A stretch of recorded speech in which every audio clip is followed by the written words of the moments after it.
Olá pessoal, tudo bem com você? Espero que sim. Cá estou eu, professor Alan, em mais uma aula aqui do SOT. E hoje, Sociologia. E eu trago para você a Sociologia de Karl Marx, o sociólogo e filósofo alemão, trazendo o tema o materialismo histórico e a noção de contradição. Bom, aí chegamos a um ponto muito importante. Por quê? Porque o Karl Marx faz parte do grupo de filósofos chamado de jovens hegelianos, porque tinham sua teoria muito ali a partir do pensamento de Hegel, famoso filósofo alemão. Então primeiro veio Hegel e aí depois tem os jovens hegelianos que vão ter diferentes opiniões, aliás, em relação a Hegel sobre a filosofia. Marx foi um deles, né?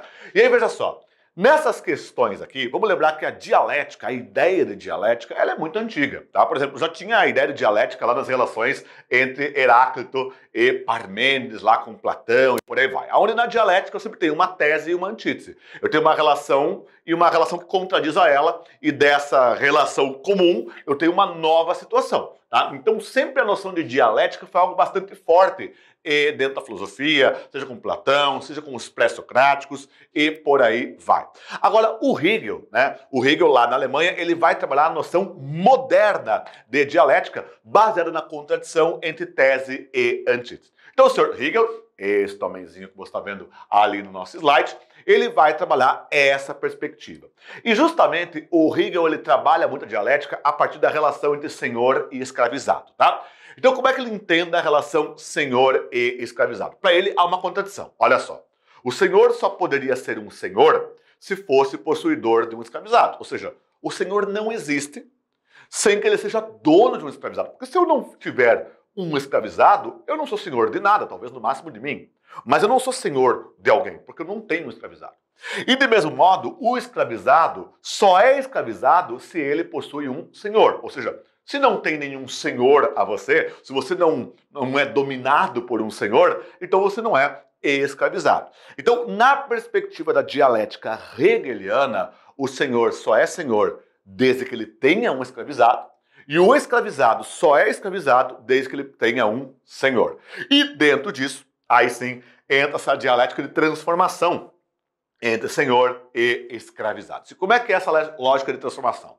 Hegel percebia, contudo, que nem o senhor, nem seu escravizado, olha que interessante, permaneceriam iguais ao longo do processo dialético. Ou seja, como a dialética possibilita uma síntese, então uma transformação, lembra? Eu tenho uma tese e uma antítese, vai ter uma síntese. Então, nessa perspectiva dialética entre senhor e escravizado, a relação entre os dois vai gerar um tipo de transformação. E aí, como que é essa transformação sob a perspectiva hegeliana? Vamos ver? Em algum momento, o senhor seria um não senhor, ao ser dependente do escravizado. Este, um não escravizado, ao ser aquele que provê a vida do seu senhor. Então, claro, é uma noção bastante discutível em vários aspectos, sim, gera muita discussão, gera muita polêmica, mas qual que é a lógica? Chega um momento em que o senhor é um não senhor. Porque toda a vida dele depende do trabalho do escravizado. Ele não vai comer se o escravizado não cozinhar. Ele não vai morar se o escravizado não construir a casa. Ele não vai se locomover se o escravizado não carregar ele. De mesmo modo, o escravizado se torna um não escravizado. Porque agora ele se torna o cara que provê a vida do senhor. Quer dizer, o senhor só existe, só continua vivo, graças ao trabalho do escravizado. Então é aí que entra essa lógica da contradição. É contraditório, né? Como é que o senhor pode, de repente, se tornar um não senhor? E como é que um escravizado pode, de repente, tornar-se um não escravizado? Essa é a ideia de contradição, a lógica de contradição para o Hegel. Agora, é justamente aí o momento em que tanto o Hegel quanto Karl Marx se encontram em muitos aspectos. Porque olha só, esse é o momento para Hegel e para Marx dito como momento dialético, porque eu tenho tese e antítese, vai ter uma coisa ali de contradição, em que cada um dos termos se tornam autocontraditórios. Claro que é autocontraditório. O cara é senhor e não senhor. É autocontraditório. O cara é escravizado e não escravizado. É autocontraditório. Mas como que aí sim isso vai ser adaptado? E aí eu trouxe para você esse desenho. Olha só, Alanzinho desenhou para você ficar mais tranquilo ainda de você observar. Então eu tenho aqui uma tese e uma antítese. Então nota, eu tenho a tese, uma ideia inicial, e eu tenho a antítese, aquela ideia que se opõe a ela. Da relação dialética de uma tese e de uma antítese, eu tenho o quê? A síntese, ok? A síntese, que engloba elementos das duas anteriores e cria uma nova relação. Então, ó, a síntese marcaria um momento de separação de superação da contradição tese-antítese. Ou seja, se há uma contradição, tese e antítese, a síntese possibilita, lembra, a relação entre dois fatores. São dois fatores contraditórios, tese e antítese, mas eles se relacionam e geram uma coisa nova, fruto dos dois. Por isso que você supera a contradição a partir da formação de uma síntese. Tranquilo? Dito isso, então, aí chegamos à crítica de Marx a Hegel. Sim, como falei, o Marx ele faz parte dos chamados jovens hegelianos. Mas não imagine você que esse jovem hegeliano concordava com tudo aquilo que Hegel havia colocado em sua teoria. Não, não é bem assim. O Marx vai criticar. Então, por exemplo, para o Hegel, tudo que há no mundo, tudo que há na sociedade, tudo que é construção, as relações políticas de poder, o Estado, é sempre uma produção de um espírito absoluto. O que lá na filosofia hegeliana, ele utiliza um termo que é Geist. Geist, em alemão, é o espírito, ok? Tipo, Volksgeist, o espírito do povo. Zeitgeist, o espírito de uma época, e assim vai. Mas sempre o Geist é esse espírito. Então, para o Hegel, tudo que há no mundo é fruto de um grande espírito. Entenda esse grande espírito não de modo muito religioso, ok? Pensa nesse grande espírito como uma grande razão, ok? Então, dessa grande razão que tudo encaminha, vem tudo que há no mundo. Então, tudo que tem no mundo é fruto desse grande espírito. Já o Marx vai dizer que não tem espírito nenhum. Tá? Para o Marx é tudo uma questão material.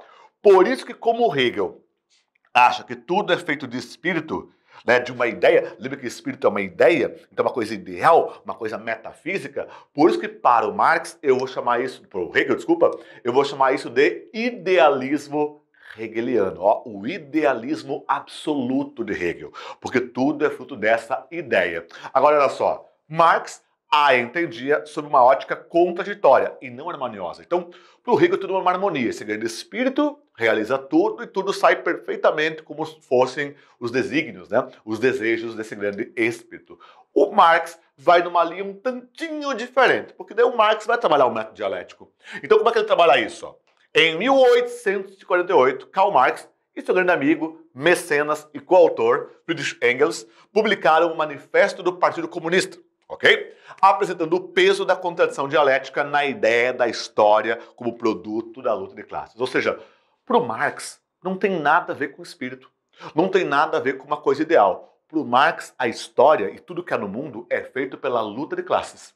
Luta de classes do quê? De um homem de carne e osso, então, portanto, materialismo, de carne e osso, lutando por sua sobrevivência material. Então, se lá no Hegel tudo era uma questão idealista, tudo é uma questão ideal de um espírito, por Marx é materialismo. Tudo é uma questão material, tudo é uma questão física, de um homem de carne e osso lutando por sua sobrevivência material. E aí entra a questão da alienação, que para Marx é muito forte. Por exemplo, se eu falar que alguém é alienado, seu alienado! Se eu falar que alguém é alienado, é muito ruim.